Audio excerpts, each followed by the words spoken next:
남은 문제들을 환경적인 문제를 고려했을 때 4대강 사업 이후로 녹조가 일부 늘었던 건 뭐 사실이라고 볼 수 있는 거죠. 근데 그게 전적으로 4대강 때문이냐라고 보기엔 또 어려운 측면들이 있기 때문에 4대강 사업에 장점은 없습니까? 4대강 사업이라는 건 본격적으로 이렇습니다. 그러니까 지금 대한민국의 기후 문제를 보더라도 이상기후가 굉장히 급격화되고 있는 상황인데요. 이상기후가 급격화되게 되면 두 가지 문제가 발생할 수 있는 건데 가뭄 문제가 얼마 전부터 급격하게 발생하기 시작하는 겁니다. 아마 수도권에 계신 분들은 한 번도 이 단수 조치를 취해본 적이 없어서 감이 잘 안 오시겠지만 지방 같은 경우는 극한 가뭄이 더 가면 갈수록 사실은 어느 용수부터 농업용수부터 공업용수부터 차단해야 될지에 대한 단수 조치들을 고민하는 시점이 오게 될 것이기 때문에 수량을 풍부하게 만든다라고 하는 장점이 분명히 존재할 수 있습니다.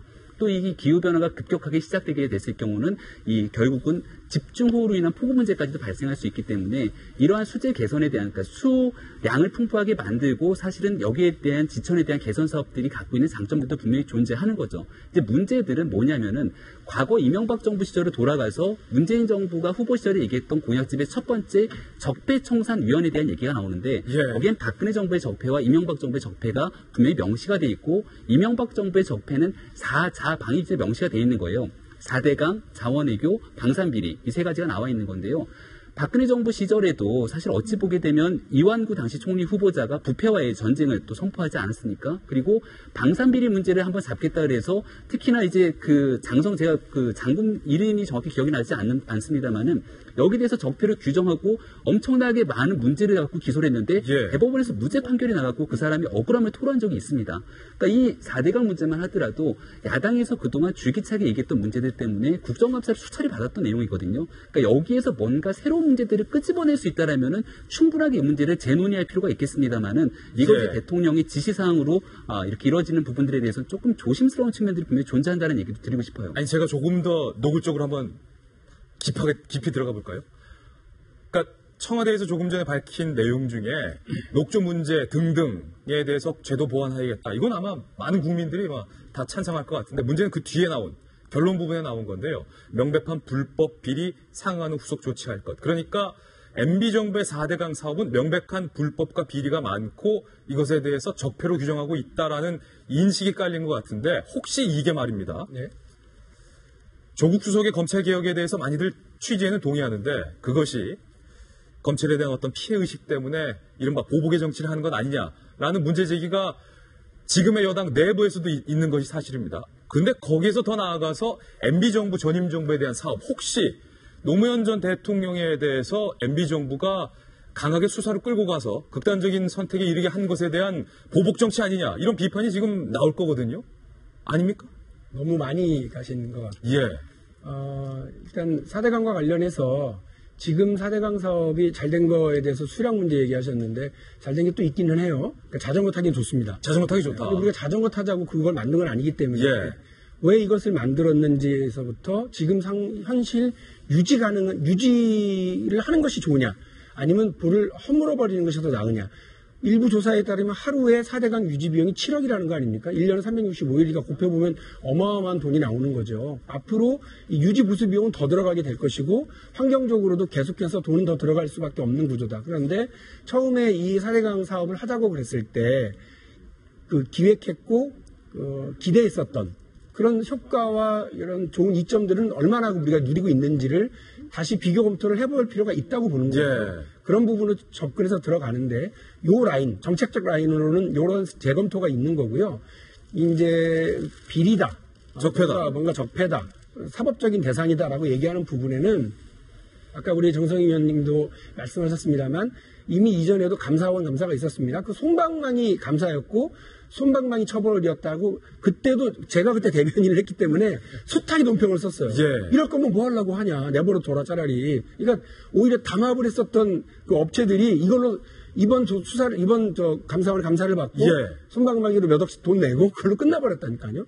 그러니까 사실은 곤장 100대를 맞아야 될 일을 그냥 헐겁게 두어 대 맞고 끝나버린 정도로 됐기 때문에 그와 관련해서 혹시나 미진한 수사, 미진한 감사 이런 것이 없었는지는 저는 확인해 봐야 된다고 생각을 합니다. 아직도 지금은 그럼 혹시 그것이 범죄 행위가 있다고 그러면 그럼 확인하고 수사하고 해야 되는 부분이라고 보고요. 지금 국민들이 우려하고 계시고 우리 김진애 앵커도 말씀하신 이것이 혹여나 정권이 바뀌었으니까 정치 보복하는 거 아니냐? 정치 보복을 한다거나 아니면 먼지털이식으로 어. 하는 거 아니냐라고 하는 우려에 대해서는 이게 오히려 그렇기 때문에 여당에게 그리고 청와대에게 부담으로 다가온다라고 예. 하는 건 너무나 잘 알고 있습니다. 그런 식으로 가지 않을 겁니다. 정치 보복이 아닐 것이다라는 기대까지 해주셨는데 만약에 한 가지 궁금한 게 지금 단계에서 청와대가 환경적인 문제가 많으니까 한번 다시 들여다보겠다라는 좋은 취지만 있더라면 4대강 사업의 환경적으로 미진한 부분에 대해서는 우리 정부가 다시 한번 들여다보고 필요하면 보철거 등을 검토해 보겠습니다. 까지만 했으면 좋았을 것인데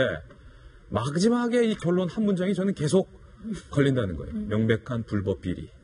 명백한 불법 비리가 있으면 지금이라도 찾아내가지고 처벌을 받는 게 맞죠. 그런데 이제 아까 얘기한 대로 아까 뭐 속망망이 처벌이다.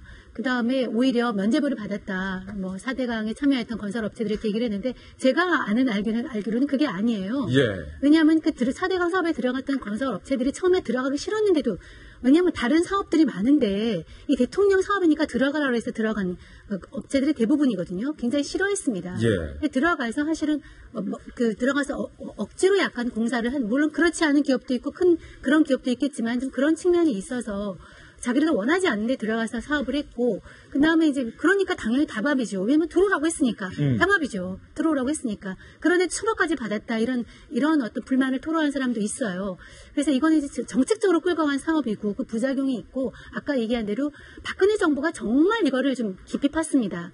마음에 들지 않아서 박근혜 대통령이 후보 시절에 4대강 사업에 대해서 대통령 사업이니까 말은 아꼈지만 내심 굉장히 불만이 많았고 들어와서도 가장 먼저 이걸 이제 파보려고 한 겁니다. 그런데 나온 게 이거예요. 그런데 시간이 지난 다음에 더 나온 지 있을까 하는 측면이 있고 뭐 녹조가 심하다면 도를 저는 상시 아까 즉각 개방을 6개는 해서 수질을 개선하겠다는 건 좋다고 생각합니다. 좋다고 생각하는데 만일 수질 개방을 해서 했는데도 녹조가 발생을 하고 그러니까 아까 얘기한 대로 녹조는 단순히 물이 가둬있다는 그런 것이 아니라 기온이 높아지거나 그 다음에 지천 지류에서 여러 가지 축산 폐수나 이런 것이 생기거든요. 만약에 수로를 개방을 해가지고 문호를 개방을 했는데도 녹조가 생기면 어떻게 할 거예요? 문재인 정부 책임질 겁니까? 어떻게 할 거예요? 그러니까 이것이 이런 측면 저런 측면이 다 있다는 거를 너무 지금의 미디어 예단을 가지고서 했다가 나중에 후폭풍을 지금 정부도 감당할 수 있다는 얘기를 그런 말씀을 드리고 싶어요. 지난 민주당 대통령 경선 과정에서 여론조사 결과를 김재변 선생님도 잘 보셨을 텐데 경선에서 문재인 후보, 안희정 후보 당내 지지율은 문재인 후보가 높았지만 당외 인사들까지 그러니까 국민적인 지지도는 안희정 후보가 막판까지 또 높았던데 그 이유가 바로 통합의 정치 그리고 포용의 어떤 슬로건을 당시 안희정 지사가 내세웠기 때문에 많은 국민들의 지지를 받았는데 이 말은 김재변 변호사님 지금 문재인 대통령에게도 우리 국민들은 여전히 진영 간의 다툼과 어떤 적으로 규정하는 것 이런 정치에서 벗어나서 포용과 통합 물론 문제는 바로 잡아야겠다 이런 것을 기대한다는 것 아니겠습니까?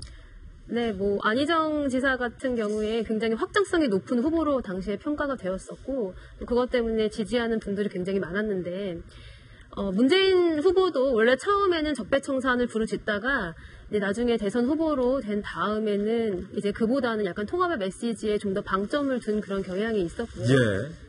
그렇지만 이제 4대강 사업에 관해서 저는 이제 환경 전문은 아니기 때문에 뭐 제대로 된 그 내용을 뭐 전문가처럼 알 수는 없지만 홍준표 후보의 저 발언이 있은 후에 JTBC에서 팩트 체크를 한 적이 있었거든요. 그때 당시에는 이 녹조가 생기는 원인이 이런 물이 흐르지 못하는 그런 것이 주된 원인이라고 그렇게 그쪽에서 분석을 했던 것 같습니다. 근데 제가 주목하고 싶은 거는 이 4대강을 사업을 해서 뭐 보를 설치한 것이 적법하냐 위법하냐 뭐 이거 자체의 팩트는 정성희 의원님 말씀하신 것처럼 논란의 여지가 있고 단지 이 사업을 진행할 때 또 이제 그 과정에서 환경 영향 평가가 제대로 되지 않았다 또 사업성 평가도 제대로 되지 않았다 이런 많은 절차적인 문제가 있었고 당시에 국민들의 대다수 여론이 사실 이 사업을 반대하고 있었음에도 불구하고 MB 정권이 이것을 밀어붙인 데에는 어떤 까닭이 있지 않을까. 네. 이런 절차적인 측면에서의 불법도 함께 조사하려는 그런 측면인 것 같습니다.